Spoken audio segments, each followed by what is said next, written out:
Hello viewers, welcome back to another mini blog. তো আমার ছুটি হয়ে গেছে, তো চলে এসেছি মিষ্টির দোকানে। বুনু খাবে টক দই, সেটা নিতে।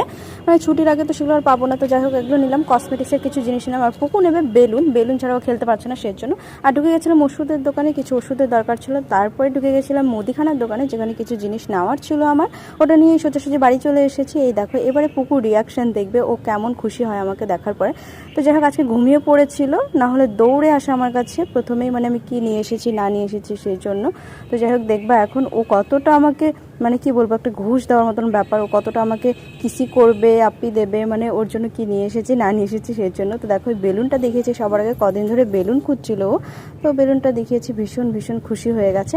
আর বাড়িতে এসেই দেখি তরমুজ, আর তরমুজ আনলে পরে আমি যতক্ষণ না আসে ততক্ষণ তরমুজটাকে কাটা হয় না, কারণ আমি ভীষণ এক্সাইটেড হই তরমুজ দেখলে। এই দেখো, তরমুজটা খাওয়া হচ্ছে এখন, কেটে সোজাই খেতে বসে পড়েছি। তো রাত্রে এইভাবে আমার আসতে হয় অনেক জিনিস নিতে। আজকের মতন এখানেই টাটা।